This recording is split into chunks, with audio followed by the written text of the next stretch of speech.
It's very similar to what we saw happen last year in the physical market during the COVID panic that was started. There was a tremendous purchasing and investment of silver, both industrial users stockpiling and investors buying. And during that period, the first 6 months, the price of silver actually fell. And so the big question is how, on a supply-demand basis, if you have proper price discovery, how can you have falling prices as you have skyrocketing demand that all of a sudden arrives in the market? And we've seen something quite similar this year. We did have initially a price surge in January, February, but it's fallen back now, even as we're seeing the lease rates in London jumping for the 1,000-ounce bars there. That's the world's primary silver market. And we're seeing, premia being paid in the U.S. $1.25, $1.25 an ounce for a 1,000-ounce bar. So incredible premia, 4 to 5 times historic levels. The only thing I can attribute it to is the fact that you've got two markets. One is the physical market, and then you've got the digital trading market where they're trading unallocated contracts or futures contracts that don't have anything actually backing the contract. But what does happen, and this is the thing for people looking at this market to consider, is that with palladium, for instance, in 2016, we had a run on palladium and the lease rate started to jump up in London. And then you had a 4 to 5 times price move after that. And the reason that it can happen, even with the digital trading of palladium and platinum in London, is that once you get physical shortage in the market, it prevents the containment of prices by offering into the market digital units, thereby distorting the price discovery process. Because adding these digital trading contracts into the system creates supply where there is none, and you can use it to flush out the market or blow the stops of the traders and cascade down the price. They are very high premia that are being demanded, and there have been, for many of the purchasers, there's been delays as well. And this is typical when you have a shortage, and I think we've seen these types of shortages back in the 2010, 2011 period, where the price was heading towards $50. But what's strange here is that we had the initial surge at the beginning of the year, and then the price has fallen back now. Really, if we look at the backstory of this whole thing, there are some analysts that say that this is really a temporary squeeze with the Wall Street bets crowd and retail investors buying retail investment products. But if we look at the big picture and look back to last year, we had over a 300 million ounce increase in the purchasing of silver, both by ETFs and by retail investment product purchasers.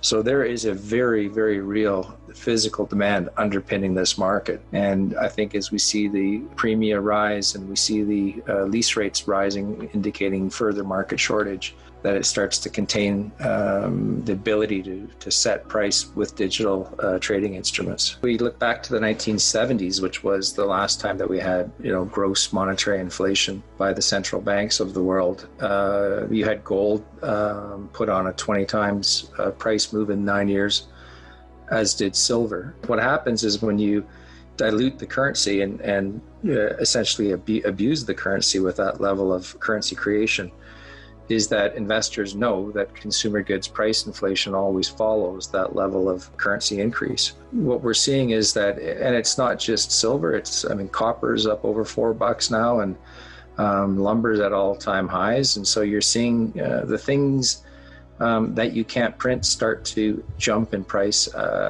as observant investors who are still, they're just at the margins in terms of the total market out there. But they provide enough additional purchasing of these assets to drive the price higher on a shortage basis.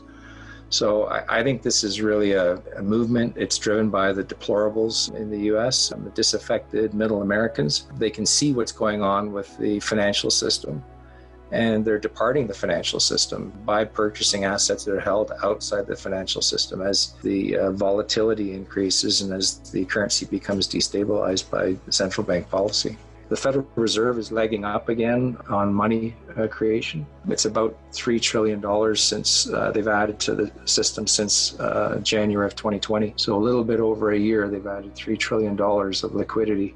And these are the signals that are being watched by industry and by private individuals in terms of needing to get things that aren't diluted as these digital assets are being created by the Fed are. It's strange the amount of liquidity that they're injecting, but we're starting to see instability in the stock market. It certainly looks like it's rolling over. We've had the euphoria phase in many of these tech stocks, and it looks to me that we're heading into a period now where people are going to seek shelter by buying real assets and trying to lay a foundation for stability through a very unstable time ahead. Yeah, last year we saw more than 200 million ounces of silver investment purchases happen while the price of silver actually fell. And then the system was tightened up enough that it actually forced the price up, that these digital trading instruments lose their effectiveness in price containment. And I really think that that's what we're going to see now, is that we're taking up the slack, and it's been a heck of a jolt since the beginning of February that has hit the silver market, and there's been unprecedented demand.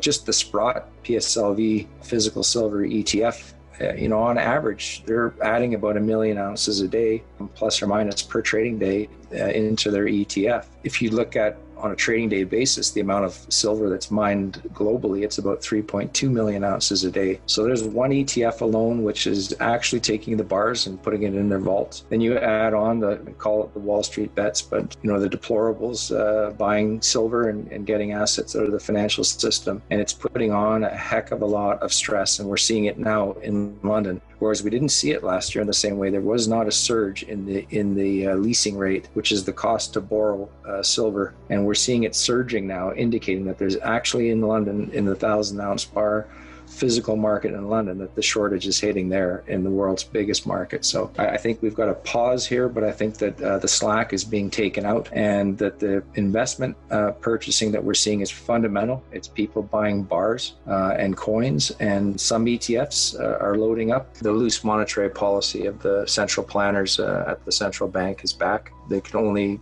maintain a show for so long before they have to engage in their money printing in a very open and I think it's extraordinarily damaging to society in the fashion in which they do it. So we're seeing, I think, a very similar situation. I think it's manifold times greater because of the level of debt that we have in the system, with the price containment of gold and silver that we've seen since the LBMA was formed in 1987 in London. It essentially turned off price discovery or crimped the price discovery to the extent that it allowed central banks to run extraordinarily loose monetary policy for decades, while gold and silver, which are the warning systems for loose monetary policy, didn't respond. Very, very disturbing in terms of global debt now is over $300 trillion.